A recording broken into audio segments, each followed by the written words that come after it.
Hello and Teshtele, everyone. Welcome to ICT's Tibet Talks.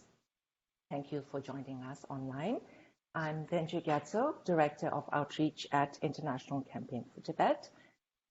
It's my pleasure to be your host today for today's episode of Tibet Talks.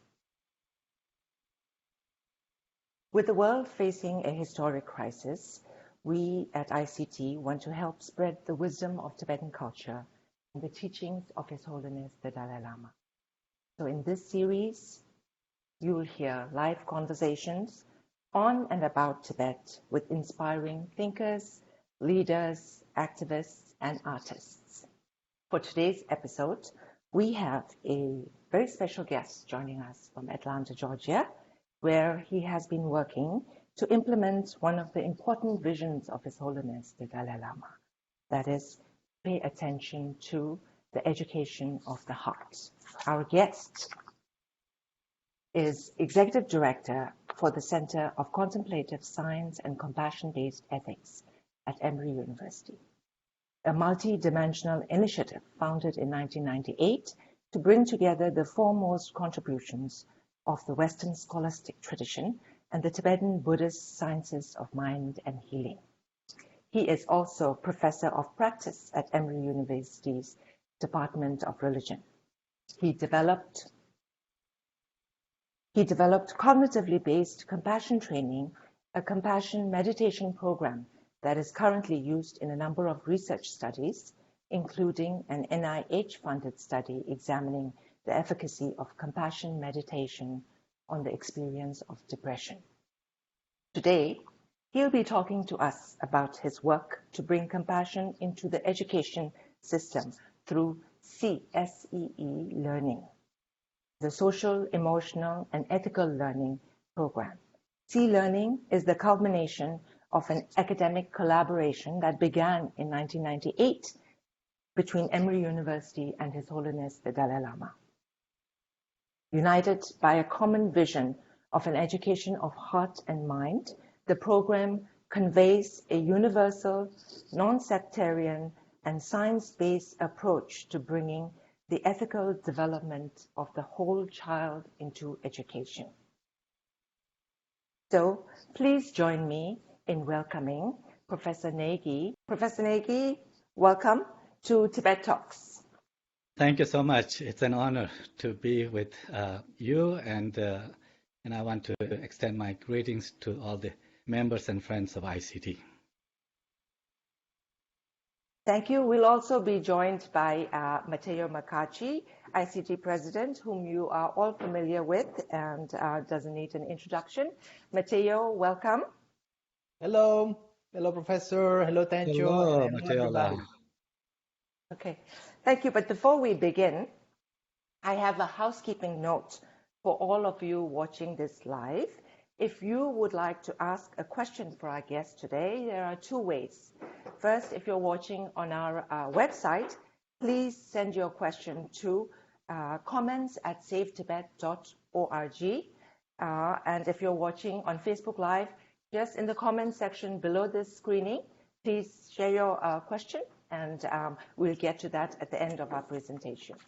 Now, I'd like to turn over to Matteo and tell us a bit about why ICT is interested in C-learning and begin today's conversation.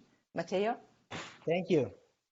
Thank you, Tencho. I think everybody who's watching knows that ICT has been now for over 30 years committed to promote the values and the vision that His Holiness the Dalai Lama has championed all over the world. As you know, ICT has been focused for many, many years on advocacy work, activism, raising awareness and public opinion, with the scope and with the goal to try to preserve Tibetan culture and identity, and in the end finding a political solution to the Tibetan issue. This has been at the core of our work for many years. But over the last few years, we have also seen that the vision of His Holiness the Dalai Lama has gone well beyond the Tibetan issue itself. As many of you may remember, he has now three main commitments. And actually, the first commitment that he has undertaken is to promote human values. values such as, warm-heartedness, compassion, tolerance. And the work that Professor Negi has been doing with Emory University for many years is exactly focusing on that, making these values available to a larger public. So not only to people who are followers of Tibetan Buddhism, but also people who are not religious but can also benefit from these values. And His Holiness has been stressing this for a very long time. And many of you know that he has written a book many years ago called Beyond Religion, in which you have a spiritual leader explaining why there are values that go beyond any religious belief, but can be shared also by over 1 billion people who have no any particular religious affiliation. To come to ICT and why we got involved into this, actually, just a couple of years ago, His Holiness sent us a video message on our 30th anniversary, and in this video message, we are very glad to see that he appreciated our work that we have been doing for many years, but he also challenged us to go beyond the work on human rights and political work and advocacy work that we do, but to go beyond that and to try to focus also on cultural and more and issues that are more akin also to people who are not so involved in politics, but can appreciate the benefit that Tibetan culture can provide. And I think this was a challenge that we at ICT and our board fully endorse, because we now feel that by supporting this program, we are also offering something to our members. Usually we ask our members for support because we need to call on politicians to mobilize and advocate for Tibet. Actually here, Tibetan culture and tradition has something to offer to all of us, because the promotion of these human values is a treasure that is not unique probably to Tibetan culture, but has a very rich and profound tradition that we feel would be important to share. So this is to make it short, and I think I would like to leave the space now to Professor Negi to do his presentation. But before doing that, I think it would be interesting for our viewers to hear from you about your connection with Tibet. Frankly, I must admit that the first time I heard about you and your title as a geshe and a learned teacher of Tibetan Buddhism, I thought you were a Tibetan refugee from India, but actually you are not. So can you tell us who you are, also, and your background and connection with His Holiness and Tibet? Sure. Once again, it's a privilege and honor to be here on this particular segment, and I very much appreciate this opportunity. Yes, my background, I was born in Kinnaur, or Kunu. It's in Tibetan, it's called Kunu. It's a small valley in the Himalayas, like Ladakh, Spiti, Kinnaur, Arunachal Pradesh. These are the Himalayan regions that border Western Tibet, and it's a Tibetan cultured area for centuries. So I was born there, did my initial studies with the local lamas there, and then when I was 14 years old, I had this great opportunity and really the great fortune to be selected with, as one of the 3 young kids brought to Dharamsala. His Holiness had asked Geshe Tobgela, one of the masters who was giving teachings in Kinnaur then, to bring a couple of kids to be, to train in Dharamsala. So that's how I ended up in Dharamsala, and since age 14, when I came to Dharamsala and became a monk at the Institute of Buddhist Dialectics. And then following that, I went to Dept Monastery, where I got my Geshe Laram degree. But my life has been blessed and by His Holiness, and whatever I'm able to do now is solely through the kindness of His Holiness Dalai Lama. Geshe, before we begin, I also have a question for you. I wanted to ask you, because right now you're sharing the Sea Learning program for us, but it was been a long journey for you to get here. I mean, I know some of your colleagues who jokingly call you the Geshe-la who never sleeps. But so could you please share a little background on how this all started? I know His Holiness considers this so important also. So can you tell us why you feel this is important? What is the inspiration and the motivation for this? Yes, Angela, thank you for asking that question. In 1998, His Holiness the Dalai Lama inaugurated a partnership, really an educational affiliation between Emory University and Drepung Losling Monastery, one of the premier Tibetan monastic institutions. In the inauguration, His Holiness mentioned that this was really an historic event where the two preeminent institutions representing the best in the West and Tibet are forming this affiliation to contribute to each other from their own traditions, the best of their traditions.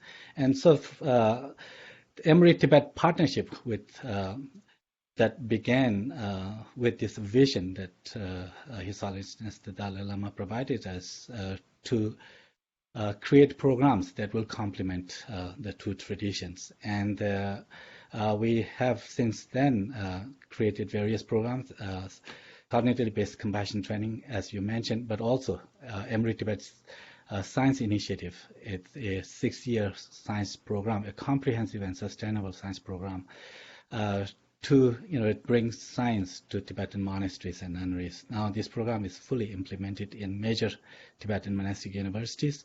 But in 2015, His Holiness the Dalai Lama asked us to create a framework and some sample curricula for what he called secular ethics then, but that's what we now refer to as social, emotional, and ethical learning, or SEAL learning. With the instructions from His Holiness and his guidance, really, because his books, his writings, and his speeches have been the source for this program. Not only that he has provided the vision, but also provided the material and in many ways the framework in his writings, that we had to put this together in a kind of academic educational kind of format, which we developed in 2016, and in 2019, this was launched internationally by His Holiness the Dalai Lama and Emory University, along with our partner, Nirvana Foundation in India. This is how the SEA learning began. With that, I think we'll go into your presentation, Geshe-la. So I will be sharing the slide here, and we'll move on to the presentation on SEA learning. That's great. So I will make this very short, just maybe 10, 15 minute maximum. So if you could bring the first slide up, that'd be great. So as Matteo mentioned earlier, His Holiness the Dalai Lama has been, for the last 30, 40 years, very seriously reflecting on what kind of education we need to have for our time today. Education, which is in many ways, His Holiness feels that very kind of heavily, focused on external development or material development. He felt the need to complement this education with the education of the heart, what he calls the education of heart and mind. Actually, in the late 90s, when he wrote this book, The Ethics for a New Millennium, there he presented the whole rationale for promoting basic human values in education. He called this a kind of spiritual revolution. A revolution is called for, certainly, but not a political, an economic, or even a technical revolution. We had enough experiences of this during the past centuries to know that a purely external approach will not suffice. What I propose is a spiritual revolution. So His Holiness, by spiritual revolution, he means basic human values, kind of bringing the basic human values into our culture more prominently, but in our education. values like compassion, attention, kindness, forgiveness, and the values that are important for all of us, not just for the religious traditions, but those who don't have religion also. These basic human values are very, very, essential for our survival. And this is what he encouraged. He wrote and he also advocated for in education. Next slide, please. And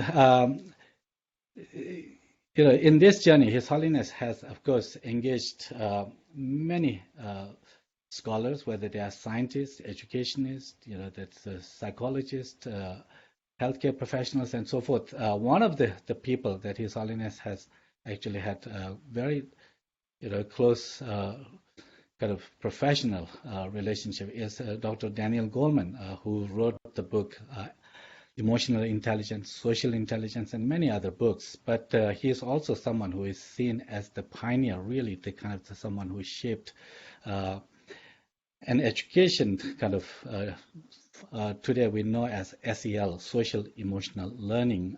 And in a recent book called Triple Focus that he wrote, he co-authored with another, the professor, the Peter Senge from MIT. He talks about how the kids are growing up in a very different world today. That it will challenge it. It will change even more, and in this unprecedented kind of the challenges that we are facing, we need to have a different kind of education that he has proposed. So, next one, please. So, from the vision from His Holiness and others, advisors like Daniel Goleman and others, as we have engaged them, we created the basic framework for social, emotional, and ethical learning. And it is basically a comprehensive framework and a curriculum to teach awareness and compassion. And through cultivation of this, how we can inform our engagement, how we can inform our behavior or the response to the world around us. So this is really a way to equip children with the skills that largely are missing today, but are very important. This emotional, intelligence, social intelligence, awareness, and compassion. These are something that in the field of education, they are realizing that how important they are. In fact, social emotional learning as a field is growing. This has been growing for the last 2 decades or so, and there is a strong evidence that how schools, when they implement social emotional learning in their schools, it actually helps with the pro-social behavior in the children. It decreases the antisocial behavior, even academic achievement like that, as high as 14%, higher achievement, the kind of academic achievement in those schools compared to schools where they don't have social emotional learning. So our framework basically has to do with these 3 domains, bringing change in our personal lives. That has to do largely to do with the emotional, literacy, understanding our emotional world and how to develop a way to work with our emotions. The social domain has to do with our interpersonal life, that we are social beings, that we interact with others. But if we are clueless about others' feelings and needs and so forth, and are not able to interact with others in a meaningful way, then as social beings that we would not be thriving, but also that we would not be able to form meaningful relationship and so forth, in which we will suffer. And then the systems domain has to do with this, what Daniel Goleman calls outer focus, that has to do with understanding the systems. From a broader perspective, every event is embedded in the sort of the network of cause and effect and various factors. If we are unable to see that, understand, then we would not be able to respond to our challenges in a meaningful way. So transforming these 3 domains, personal, social, and this, the systems, kind of larger social, and the global kind of events and like that have to do with cultivating awareness of our own, inner feelings and so forth, awareness of others' needs and so forth, that leads to compassion and so forth, and then from there, that how we can, engage meaningfully, in the world, whether it's events that, in kind of largely concern our own personal well-being or the interpersonal well-being or the larger and global and, the communal, the issues.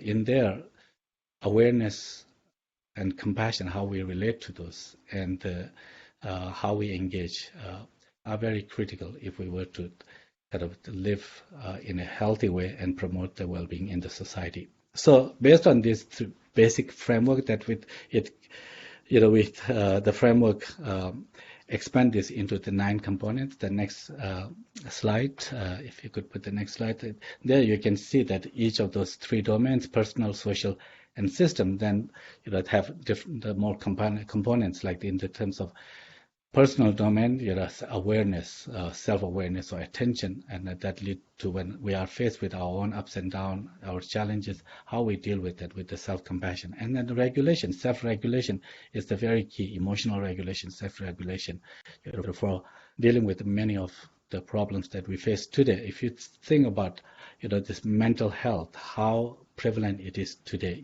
particularly for children, as the World Health Organization points out that 50% of these emotional, problems like depression, anxiety, and this, like, actually they develop, by the time the children are 14 years or so, that's the 50% of the mental health and like that. So we need to have a better understanding and better tools that we need to provide the children to regulate, manage their emotions, understand and manage their emotions. But also, in the social, they need to be provided tools to develop this interpersonal awareness. There are certain reflective practices that specifically kind of expanding compassion, by way of understanding our common humanity, the shared human reality, and the interdependence and so forth. In that way, that also to providing specific skills like mindful listening and dialogue, and how to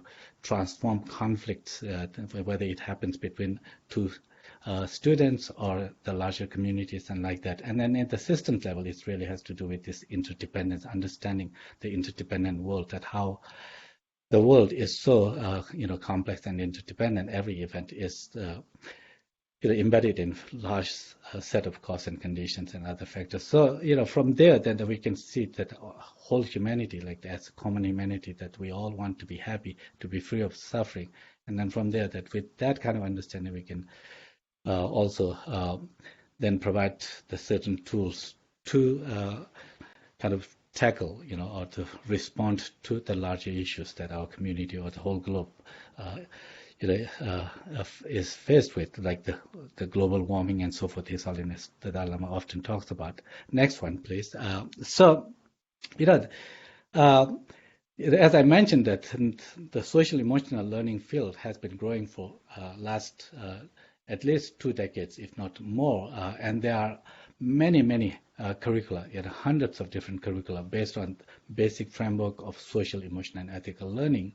And as I said, that those programs certainly are very helpful in terms of promoting pro-social behaviors, even academic achievement, and so forth. But Daniel Goleman himself, Dr. Daniel Goleman, in that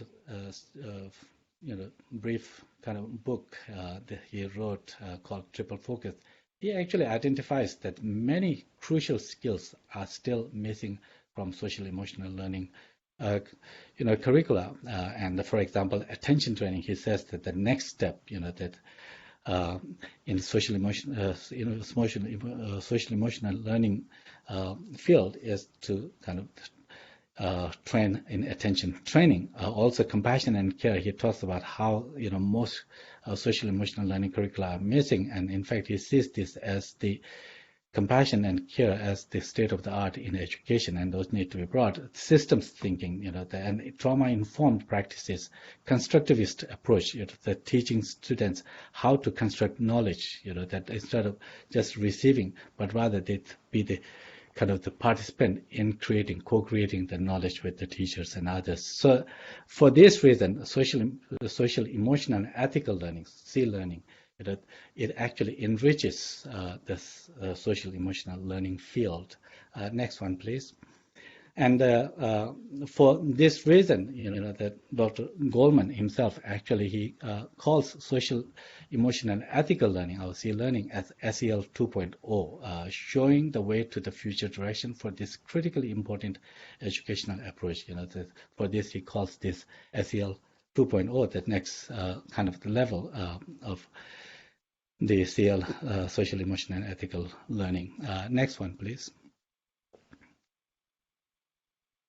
So C learning, as I mentioned earlier, it was launched in 2019, April 2019, just about a year ago in Delhi. And as I mentioned, C learning draws its contents from the writings of His Holiness the Dalai Lama and complements that with the best practices in teaching today, from the developmental psychology, educational psychology, and it's complemented with the insights that we are the scientists are providing, whether in the evolutionary biology or the neuroscience and so forth.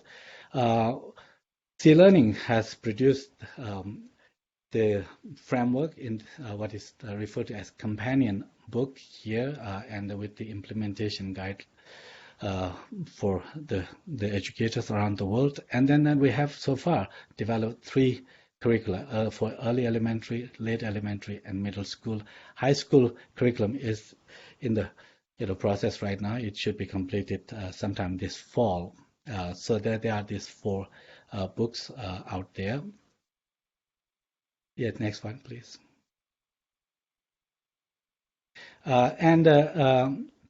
These materials are translated in many languages, at least some volumes of this so far in 16 languages, including the United Nations languages and the Hindi, Italian, Tibetan, and so forth. So 16 languages have some kind of volumes translated so far, and others are being translated in these languages. Next one. And the C learning is very easy to implement. We have this online platform for educators, where educators from around the world can take this a brief orientation course, C101. So far, of almost 6,000 educators from around the world have engaged this learning platform. Over 1,000 educators have actually taken in-person workshops around the world. Those workshops are given for 3 days, sometimes for 4 days. We are also producing facilitators, the trainers that we can go to the schools and train the group of teachers. The 120 teachers from around the world are now completing the level 1 the facilitator training. The second one will begin in August. And then also we have many other resources. Next one, please. And yes, these programs are actually implemented in many countries. We have very well-established connections in 26 nations, including the places like Germany or Italy, Ukraine, Chile, India, and so forth. So many of in these countries, there are educators who are bringing C learning into the schools. Next one, please. Next one. So one thing that I wanted to point out here is that we do have the COVID-19 response and the resources for children, actually, that during this stay-at-home period, many parents must, and the children, then they must we're struggling with, maintaining the social distancing and staying home and like that. So we have developed this, the various, kind of the stay-home activities, and the children that you can download from our website, clearning.emory.edu, and the children can, work with it. Actually, these are not just for children. Parents and the grown-ups can also, find this very, very helpful. For example, one activity that we provided, this has to do with what is not cancelled. You can see here one of the students in Goa in India, she actually shared how she used this particular worksheet, and then created her own kind of activity there, to kind of following the guidelines from there. So many parents, if you are watching, that please do take advantage of these resources. I think that this will be very, very helpful. Next one, please.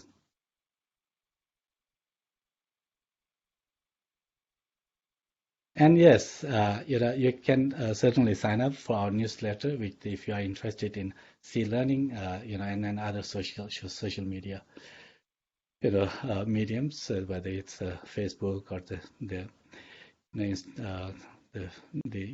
Facebook and so forth. So please, sign up for the newsletters if you can by logging onto our news website also, clearning.emory.edu. So this is just a brief kind of presentation I wanted to share. Thank you so much. Thank you, Geshe-la. And Tenzin, yeah, I think you follow up on that. Yes. So thank you, Geshe-la. Now, I just want to remind those of you watching online, if you would like to ask a question, please share it in the comment section below this live stream. And if you're watching on ICT website, you can also email it to comments@savetibet.org. Great.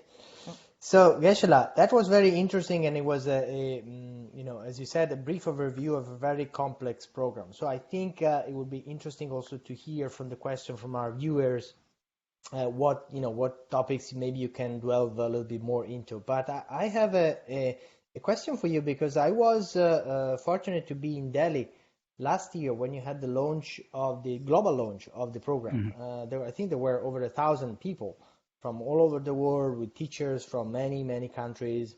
And I understand that you have, groups of teachers and maybe other partner organizations that are taking up these program at the local level, at in every country.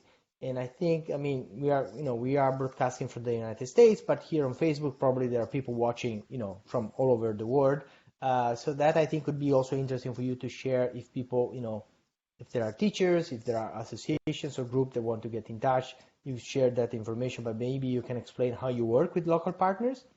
But in addition to that, and maybe it's part of the same question, what have been the challenges to try, to implement such a program, and what is the status of the implementation?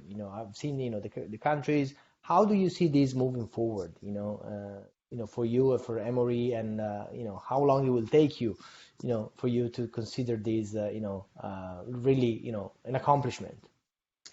Thank you so much for this question. I'd like to answer the first part, your second part first, the challenges. Yeah.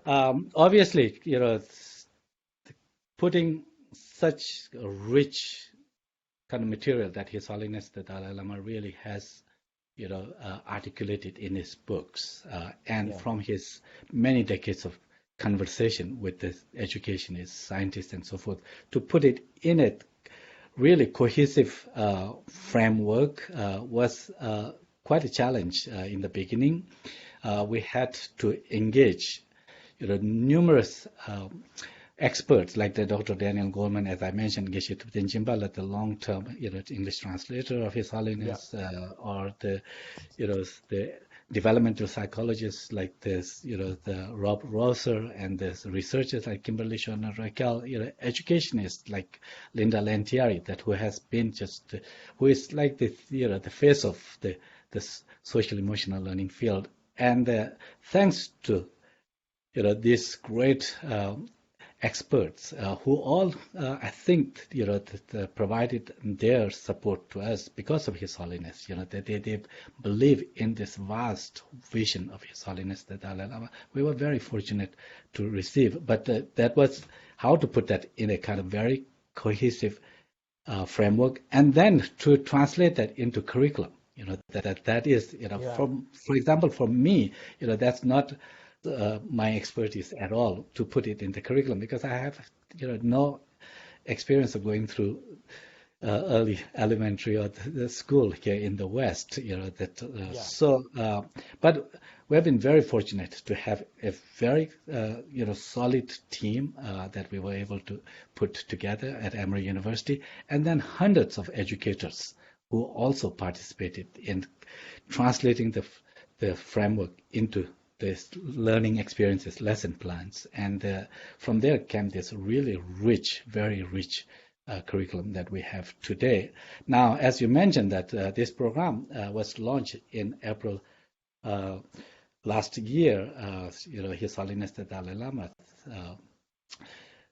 presided over that, and again, the Office of His Holiness the Dalai Lama has been so helpful, supportive, really connecting us with many partners around the world. And so we were able to have over 1,000 educators and policymakers from 37 countries in India.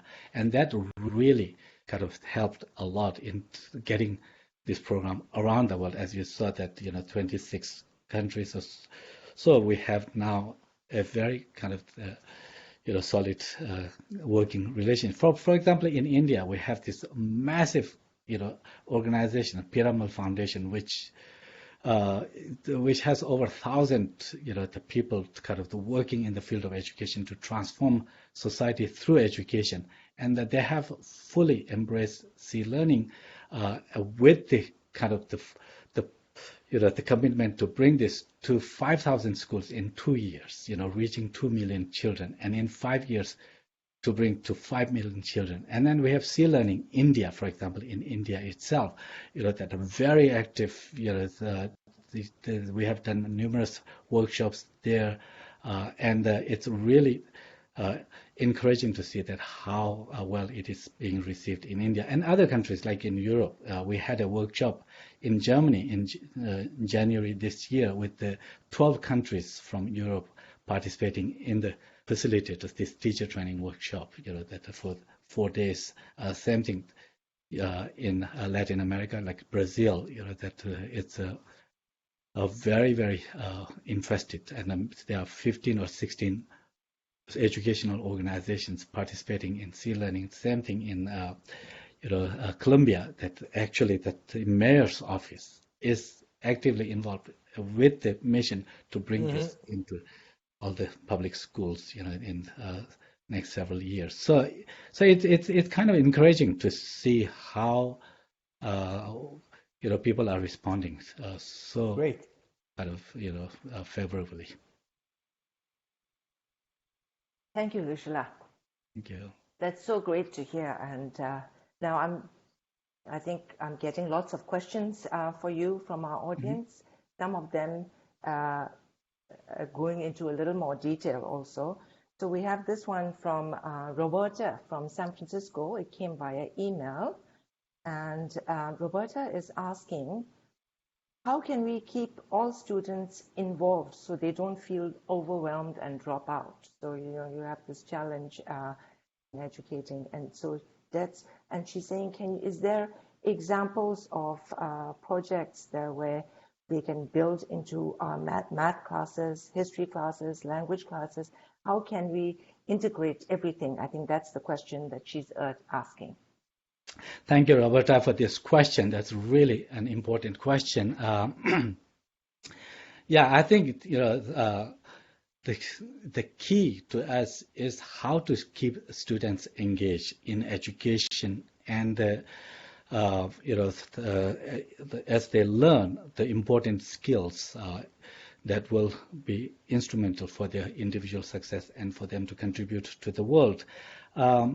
the C learning, that we provide the many very kind of easy to implement lessons, what we call this learning experiences. For example, for the students, one thing in schools is for children to learn, they need to feel safe. That the environment where they go day in and out for several hours to spend there, if they don't feel safe, if they feel that the teachers and the others, they don't really care for them, it will be very hard for the children to really focus on their studies and to sustain their focus on studies. So that's why in the C learning, for example, our first kind of the chapter in C learning has to do with creating the compassionate classroom. These are very kind of activity,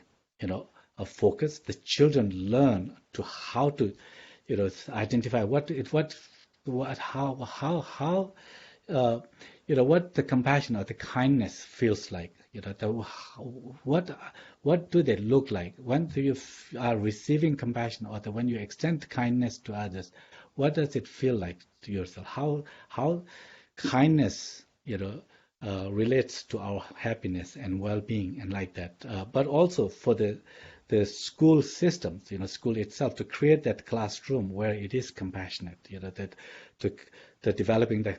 One of the activities we have is the classroom agreement, where the children themselves participate in creating an agreement that what they want this class to be like, how they want to engage, so that once they have this agreement that they have created, teachers don't need to say that, that when a certain student doesn't follow, the teacher doesn't need to punish or reprimand, but students themselves can see that, we agreed to kind of, treat each other well, or that not to disrupt and when others is speaking, and to be respectful to each other and all those things. So I think, C learning curriculum is very kind of friendly to teachers, to students. You can implement, but also C learning does not need to be a standalone teaching in the schools. We actually see various teachers, like the teachers who are teaching math or in the literature and so forth. They are infusing C learning into their teachings. This is one of the best ways to really kind of help all the students and the teachers, whatever subject that they are teaching, they can infuse C learning. And in Aspen, there is a high school in Aspen. They have been actually infusing this C learning into the high school program across all the subjects that they teach. And here in Atlanta, there is a big private school called the Woodward Academy, and they're also one of our just the really star teachers. Jen Knox, she has, she's by training, she is an art teacher, and she has been, from the beginning, she has been bringing C learning into her art classes. But she also teaches standalone C learning classes, but also infusing. So C learning can be taught as standalone class, but also infused in different, subjects that the teachers teach in schools. Thank you, Gisela. Gisela talked a lot about integrating in the school systems. And here we have a question from Sebastian Grant. And Sebastian says, this is so great. Any thoughts towards creating a resource for adult learners, such as university students? So if you could hear your thoughts. Thank you, Sebastian. Thank you for that question. Yes, in fact, C learning, although right now, our focus has been for K through 12, so we have developed those 3 curricula so far, and the high school curriculum is in the process. We will be finishing that soon, and then after that, in fact, that we are going to be developing the curriculum for undergrads. So that should be sometime next year. With all the current pandemic situation. I don't think we will start that project until sometime next year, but definitely we are doing that. We are also, developing programs for parents, because the parents are very crucial, in children's learning. So what they learn in schools, when they go home, if the parents also live this kind of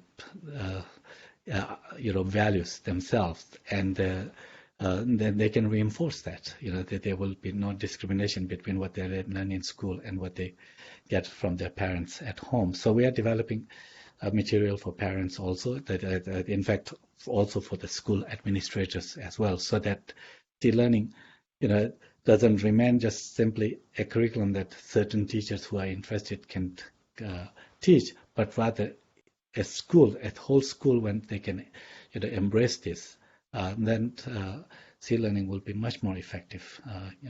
So yeah, we have a very kind of this comprehensive plan for introducing C-learning into schools and greater community. Thank you, Kishla. As a parent myself, I know that it takes a whole community to raise a child. So every one of us involved in that child needs this kind of training. And I'm especially glad to hear you're working for something for the parents, which in this day, parents are really struggling with doing all the teachings themselves. So would find it very, very useful to have. So next question I have from probably somebody I think you might know. Renee Athe is asking a question. And the question is, she says, I am a facilitator with the Center for Compassionate Integrity and Secular Ethics. We partner with the C-Learning program at Emory. The 20-hour course we facilitate prepares educators and anyone in the public with 10 core skills all around this material, working with self, others, and then systems. As a student of Tibetan Buddhism, this secular program helps me explain the principles in a very palatable form. It is a great scaffolding on which one can add their personal practices. And she says, how can we help see further expand? So she wants to know how people who are involved can help further expand. Can you tell me the name of the questioner again, please? She said, Renee Athe. I might be pronouncing it wrong. Yeah, thank you, Renee, for your incredible work by really adopting C-learning and bringing that into your community. That's exactly what we need.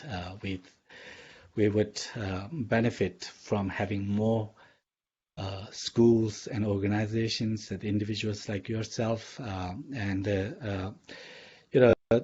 of the ways that you can assist us is by really informing other people about the C-learning. You can direct them to our website.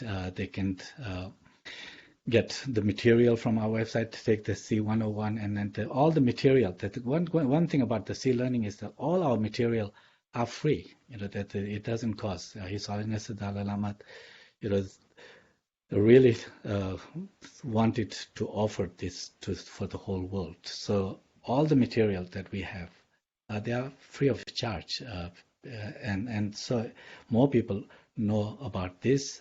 And also, thank you, Renee, for kind of emphasizing this secular program. It's very important to keep in mind. Actually, one of the part of the question that Matteo asked about what are the challenges. One of the challenges also was that how we can present this as a curriculum that is not based in religion. It is not a religious program at all, as His Holiness himself makes it very clear that compassion is not a religious value. It is a basic human value.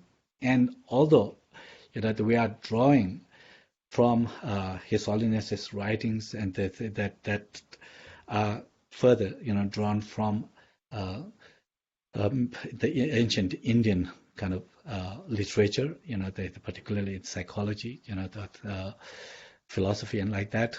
But what is important to keep in mind is that C-learning, what we present C-learning is it's a secular. It is the skills that are presented here are, deemed important by religious traditions, but also those who don't have religion. Compassion is like the water, the clean water. Anyone, can appreciate clean water. If there is no clean water, we will suffer. His Holiness gives this metaphor, like the compassion, the kindness, forgiveness, tolerance. These are the qualities like the clean water.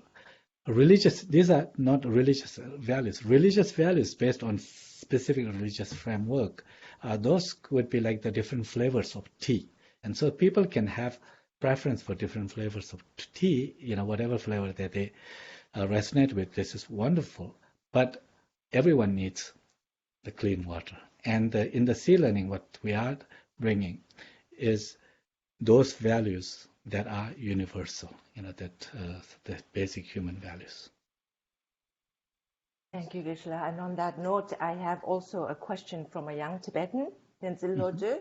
And Tenzin Negi is asking, do you think there is value for young Tibetan Americans in the West to learn the value of compassion in a secular format, such as Sea Learning, or more from the introduction of Buddhism? So he's asking. Thank you for that question. Yeah, that's a really very important question. We get this question very often because, particularly when the term like secular ethics is used to or the secular program, whether it's compassion, just teaching compassion in the secular context and like that, particularly Sea Learning as its curriculum in secular ethics.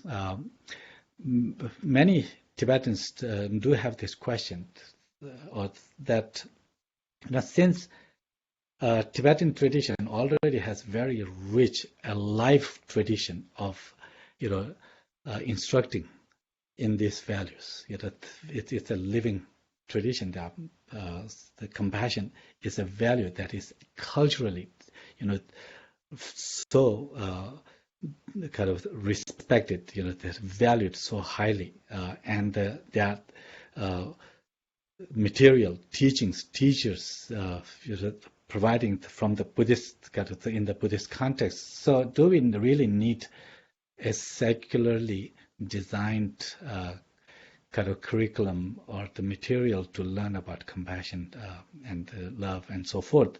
And I think that question, what I say is this, it is true that you can learn all this from a traditional kind of sources, which is very rich. Absolutely, I think that you can do that.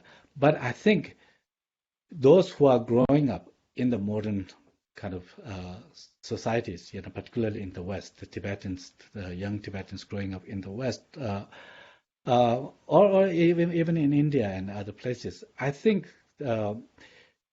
if they can understand, if they have a way to see that these basic human values, like love, compassion, and so forth, are actually very, compatible with what the emerging kind of the scientists are also seeing important.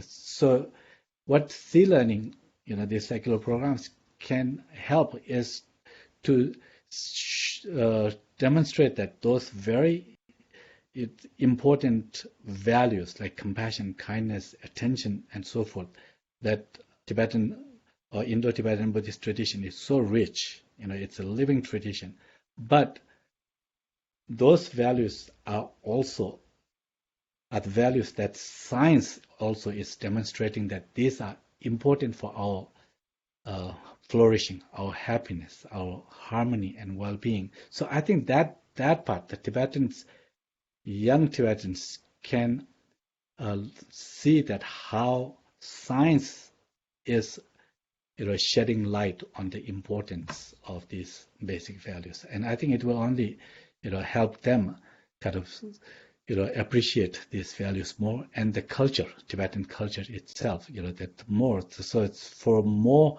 kind of in-depth study, and they should certainly consult or the study the traditional with the traditional teachers as well. But I think getting the scientific kind of perspective on these values, it would be very helpful for them. And in a way, if I may add, and I think that's true also for many of us who were born, not non-Tibetan, but born in the West, that we have been attracted also by the traditional teachings and values of Tibetan Buddhism. But I think what His Holiness the Dalai Lama has been able to do is to show how modern they are, how they are current, in dealing with our lives. And I think for young Tibetan Americans, I mean, they would be like, other Americans who are, facing challenges of the modern world, materialistic society, and how, we can keep our mind and our, intellect, sane while going through this by using these, very traditional values, which are offering very, up to date lessons for all of us. So I think that's a very good explanation that you gave, and very helpful, I think, not only for Tibetan Americans, but for everybody. How to I this. think, Mateola, I really thank you for making that point, because what His Holiness is encouraging is not a religious kind of focus on understanding this for the the world, because these basic values, compassion, kindness, forgiveness, tolerance, attention, the mindfulness, these are all religions, Christianity, Hinduism, all religions, deem very, very important. And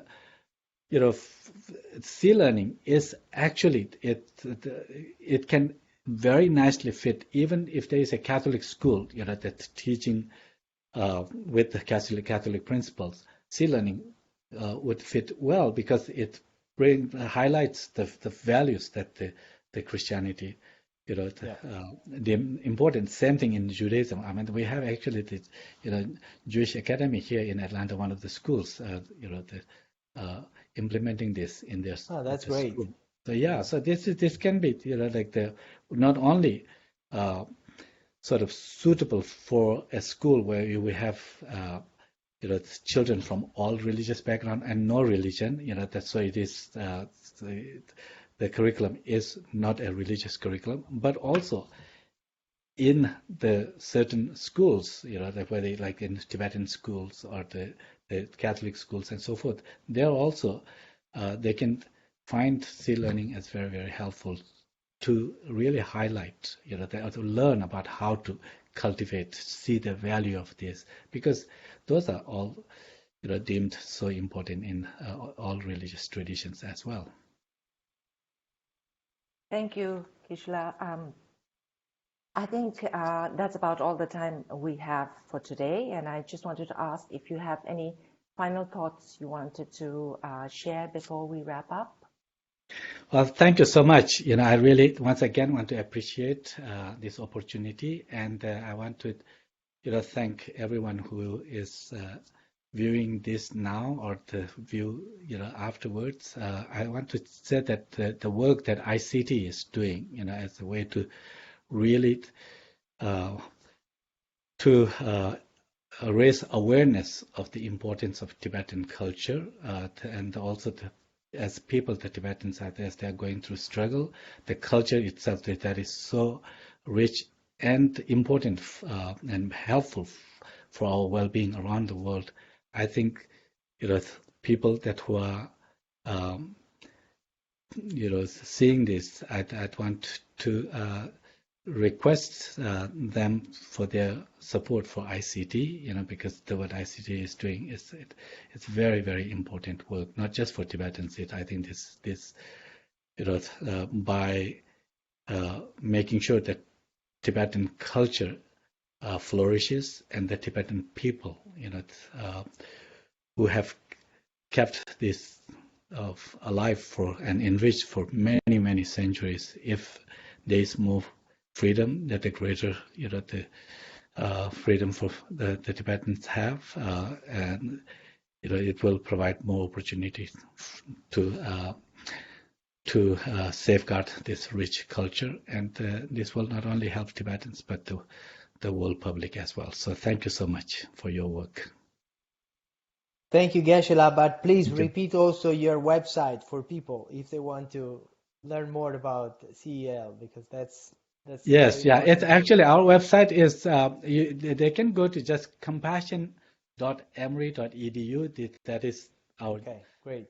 center The portal, website. But for C Learning, they can get to C Learning from there or just straight from clearning.emory.edu. Thank you so much. Thank you, Gisela. Thank Thank you. you, Mateo. Thank you, all of you joining online, watching and listening from home. We know this is a tough time for us all, and we hope you found this discussion interesting and it will help increase awareness about Tibet and promotion of compassion as envisioned by His Holiness. I want to let you know we'll be back next week with another episode of Tibet Talks. Our guest next week is Dr. Rick Hanson, the psychologist and best-selling author of Buddha's Brain. If you'd like to learn more, please visit savetibet.org/live. And if you want to get involved in our work for Tibet, please visit savetibet.org/support. We hope to see you next week. Until then, please stay safe, stay well, and stay active. Thank you.